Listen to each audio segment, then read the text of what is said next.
Hi people, it's me, Anja. My pronouns are she and her, and welcome back to my channel for part 9 of my favorite books with the disabled main characters in honor of Disability Pride Month, which for some reason is not yet nationally recognized in the United States. But I think that disabled representation is so incredibly important because, first of all, as a disabled person myself, when I was younger, I never really felt represented or seen by the media, and honestly, I didn't even know that it was an option to feel represented by the media for myself until I got older. So now I'm so glad that these options, that these books exist.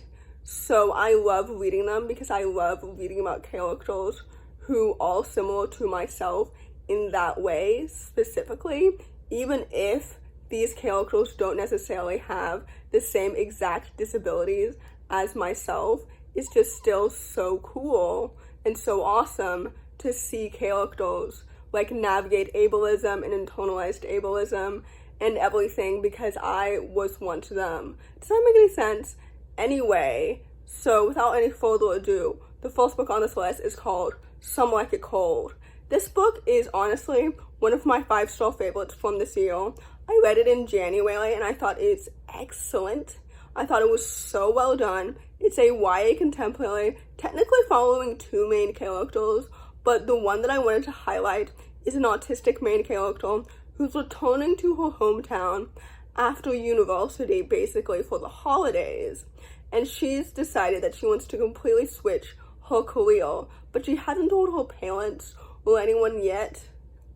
So yeah, just some things start to happen unexpectedly, and she doesn't mean to do any of these things, but they just happen anyway.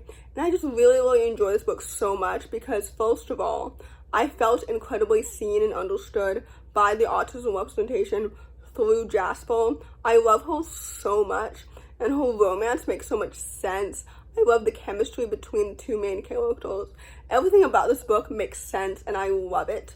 I love the setting and the friendships and the romance and the representation and her dynamic with her sister and her parents.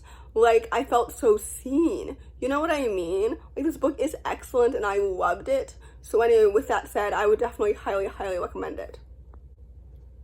The next book on this list is called Deal Run Home. This story is a middle-aged contemporary following a young, deaf main character who's being neglected by her father. So there is a trigger warning on this book for parental neglect as well as sexual assault, which I think is very important to highlight since many readers might be survivors of sexual assault.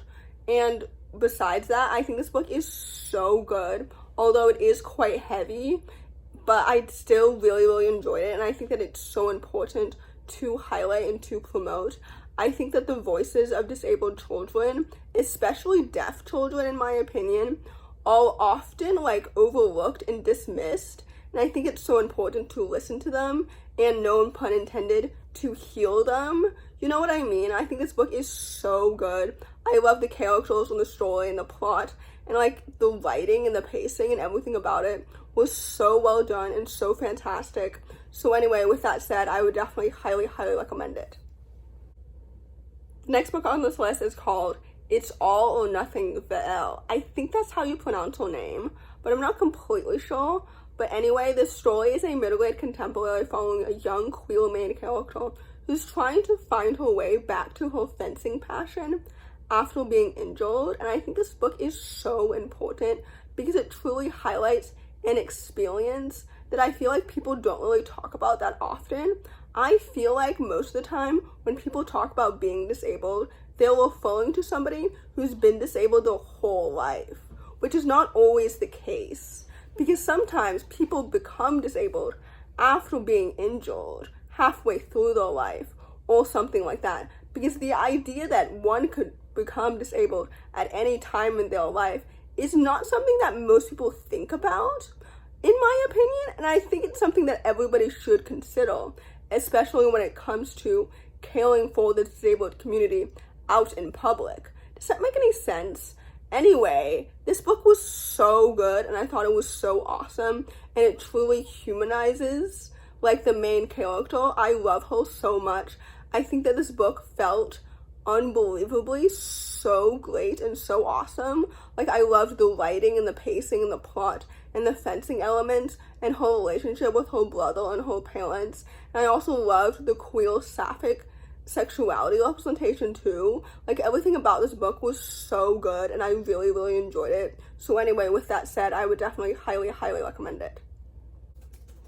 The next book on this list is called Benny on the Case. This story is a middle-grade contemporary following a young main character with mosaic Down syndrome who's trying to catch a thief in the retirement home that he lives in. I think this book is so good and it's so well done. I love the parallels between how people treat Benny and the elderly people that he lives around. You know what I mean? In terms of people not really taking him seriously. Because I think this book was so good.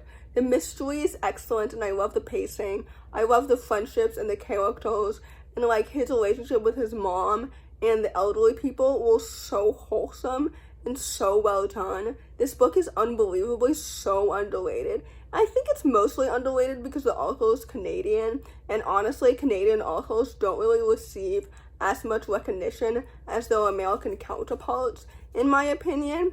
But anyway, I think this book is excellent and it's so good. And I truly loved the mystery, the pacing, the writing, the characters. Like, I loved every single second of it.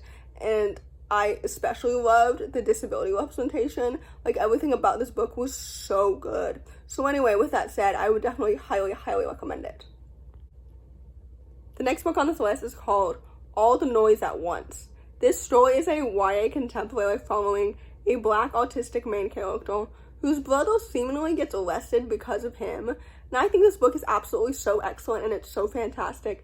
And it's, again, one of my 5-star favorites from this year because I absolutely loved it. I think this book is awesome. First of all, I loved the intersectionality of race and disability because, first of all, the majority of disability representation that I see in TV shows or in books or in movies or whatever is overwhelmingly white, which feels so limited as a disabled person of color myself.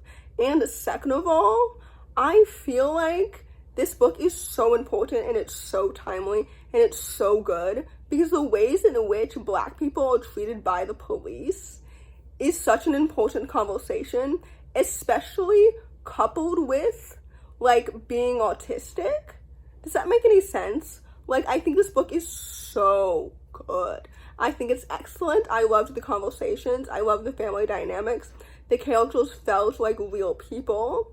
And I just like love this book so much. I love the plot and the writing and the pacing and the mysteries and like the characters and everything. I think this book is fantastic and it's so emotional and it's so well done. So anyway, with that said, I would definitely highly, highly recommend it. The next book on this list is called Keedie. This was one of my 5-star favorites last year, and basically it's a YA contemporary following an autistic main character who's growing apart from her twin sister, and she's also navigating like bullying and friendships and just being an autistic teenager. And this book technically serves as a companion prequel novel to a kind of spark, but I read them in non-chronological order, and I don't think it really matters which order you read them in, like if you read them in chronological order or publication order. But anyway, I think this book is absolutely so excellent and it's so well done. I love this book personally because I truly saw myself in the autistic main character. Like, her characteristics and her habits and everything felt real to me because I felt seen and heard and understood by her actions and her emotions and her family dynamics and everything. Like, this book is excellent. It's quite short, but it didn't feel like it was because I was so absorbed in the story itself. Like, I think it's so good. I love the writing and the characters and the friendships, and everything about this story is absolutely so fantastic and it's so excellent. So anyway, with that said, I would definitely highly, highly recommend it. The last book on this list, and certainly not the least, is called Ink Girls. This story is a middle-grade historical fiction graphic novel following two main characters, one of which I believe is supposed to be neurodivergent, and the other one is physically disabled and uses a mobility aid, and basically they're teaming up because they're trying to expose corruption within their city. And I think this story is set during the Renaissance, which is really interesting. This book is absolutely so fantastic and it's so good. First of all, I love stories that focus on the power of like writing and journalism and how that can be so incredibly revolutionary. Second of all, I loved how casual the disabled representation was. Third of all, the illustrations were so pretty and so vivid. Both main characters felt like such distinct, well-developed people, and I loved their dynamic together as well as by themselves. Like, this book was so good. I loved the plot and the pacing and the writing, and everything about it was so good and so well done. I think this story is really, really underrated, and it deserves so much more hype. So anyway, with that said, I would definitely highly, highly recommend it. In conclusion, first of all, happy Disability Pride Month to anyone who is celebrating. Second of all, I really hope that this video helps diversify your bookshelf. I often feel like in the conversations surrounding diverse book recommendations, disabled voices are often overlooked and dismissed. So I hope that this month and months beyond, you remember to include books by disabled authors about disabled people in your diverse book recommendations. So anyway, in conclusion, if you enjoy this video, please don't hesitate to give it a big thumbs up. Comment down below the strawberry emoji if you made it all the way to the end of the video. Thanks for watching. Subscribe to my channel if you're new, and I'll see you in my next video. Bye.